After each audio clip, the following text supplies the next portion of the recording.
Voilà, passé les élections européennes, il est grand temps que la politique reprenne ses droits et que la France continue de se réformer parce que ça fait quand même 6 mois qu'il ne se passe plus grand-chose en termes de réforme. Bonjour Emmanuel. Bonjour David. Emmanuel Ducrot, journaliste à l'Opinion. Il y a des dossiers minés, à risque, Ouais. chauds qui attendent le gouvernement, qui doivent être bouclés selon vous avant la fin de l'année parce qu'effectivement le président a limité la casse sur la scène européenne.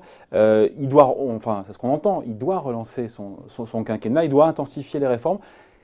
Et voilà, ça fait 6 mois qu'on est à l'arrêt. Il y a une fenêtre de tir, selon vous? Oui, et là, il y a surtout 2 semaines dans lesquelles il va falloir prendre des décisions pour pouvoir enclencher des processus d'ici à la fin de l'année. Tout ça parce qu'on a un agenda parlementaire super serré et un temps compté. Projet de loi bioéthique, assurance chômage, révision constitutionnelle, retraite, texte, climat-énergie, budget 2020, statut des élus, décentralisation, remise à plat de la loi NOTRe, j'en passe des meilleurs. Là, dans les 2 semaines, l'exécutif va consulter les présidents des chambres, Gérard Larcher, essayer de hiérarchiser un petit peu les priorités dans cet acte 2 du quinquennat, parce qu'après, il y a les municipales qui se profilent. Ah, c'est ça derrière. Et voilà. Mars et donc 2020, les municipales, et donc c'est et comme ça qu'on a 9 mois en fait. Et bien c'est ça, voilà. Donc on a un calendrier politique, un calendrier parlementaire, et donc un nombre de jours comptés. Donc il va falloir bien... appuyer le pied sur le champignon. Il a confiance, le gouvernement, Oui.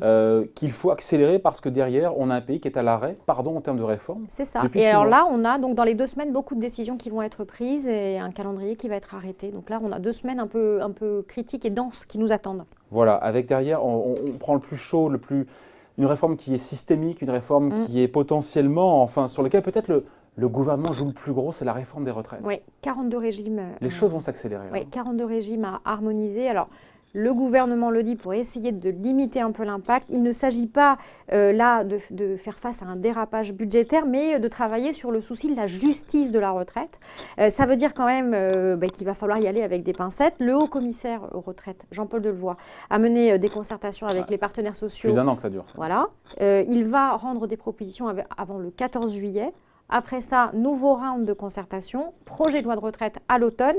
Là, il y a un risque politique énorme parce que ce sont tous les Français qui sont concernés. Et puis le président n'a pas été salariés... clair non plus, parce que le président Macron, il nous a dit quoi dans sa conférence de presse? On ne touche pas à l'âge légal de départ à la retraite, mais il faudra travailler davantage. Il faut peut-être jouer sur la durée de cotisation et en même temps, avec le système à points, on a pu comprendre qu'il n'y avait plus de système de trimestre. Donc c'est là où on est dans le flou et c'est anxiogène. Probablement une des réformes qui sera les plus compliquées du quinquennat. Et puis elle va toucher chacun d'entre nous. Donc potentiellement, chacun d'entre nous pourra râler. Chaque Français pourra râler. Et donc potentiel de dérapage à tout moment, quand il faudra faire des annonces, que le gouvernement devra battre ses cartes. Oui, un dossier sensible, un dossier miné.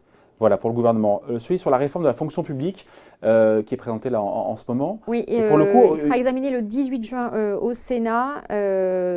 Adoption définitive avant. Qui fait l'unanimité contre lui de la part des syndicats. En même temps, le président a lâché un petit peu de mou, un peu de lest en disant l'objectif de suppression de postes de 120 000 postes sur le quinquennat. Ça, on a un petit peu mis ça de côté. Et puis, mais il faut quand même bien résoudre cette équation insoluble. Comment est-ce qu'on finit par faire des économies dans le budget de fonctionnement de l'État? Alors, ces 120 000 postes qui étaient quand même une mesure choc et qui avait effectivement mis tous les syndicats vent debout, a été gentiment gommé. Maintenant, il y a quand même d'autres points qui restent importants dans cette réforme et qui font eux aussi des sujets de crispation.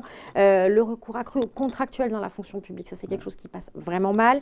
Les ruptures conventionnelles de contrat, ça aussi c'est un petit coin dans le vous savez, le dogme de l'emploi à vie du fonctionnaire.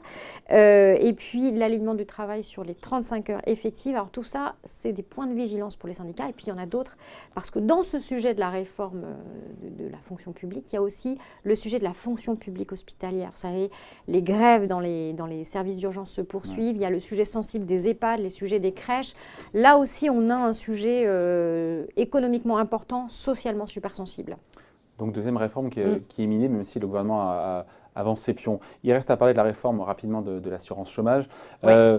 Et là, on se dit que c'est compliqué pour le président parce que c'est une réforme qui va notamment surtout impacter son électorat. Les cadres. Les cadres. Les cadres. Alors, il y a deux choses. Il y a d'abord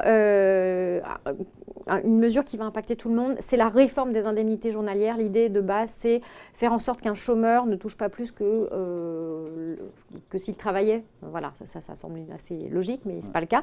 Et puis, donc, il y a effectivement cette mesure sur les hauts revenus, les cadres, qui est la dégressivité des allocations après probablement 6 mois. Ouais. C'est pour faciliter les retours à l'emploi, éviter les longues périodes comment dire, j'allais dire de vacances au sens vacant du terme, enfin pas de congé, on a compris. Pas de congé. Et puis il y a aussi une mesure qui elle est plus que les syndicats préfèrent, c'est le bonus-malus. Vous savez, l'idée c'est ce qui met vent debout le MEDEF. Voilà. Alors voilà, c'est donc comment se mettre tout le monde potentiellement à dos sur une réforme. Le bonus-malus, l'idée c'est faire en sorte que les entreprises favorisent les contrats longs plutôt que les contrats courts. Voilà. Voilà. Dans les grandes lignes. Ce qu'on comprend, et on finit là-dessus, voilà, c'est qu'il y a, après ces mois de grands débats, de sortie de crise des Gilets jaunes, oui. Il y a une accélération, une volonté d'accélérer de la part du gouvernement, et avec, encore une fois, un agenda parlementaire qui est dense, des élections en ligne de mire municipales en 2020, et donc une fenêtre de tir qui est là, et on est dedans. Et une assise quand même un peu confortée après les élections. La catastrophe qu'on pouvait craindre n'a pas eu lieu, donc voilà. Il y a effectivement cette petite fenêtre de tir, ça nous donnera des bons sujets d'actualité à débriefer ensemble. Exactement. Article à lire évidemment plusieurs dans le quotidien, votre quotidien, l'opinion d'aujourd'hui. Merci Manuel. Bye.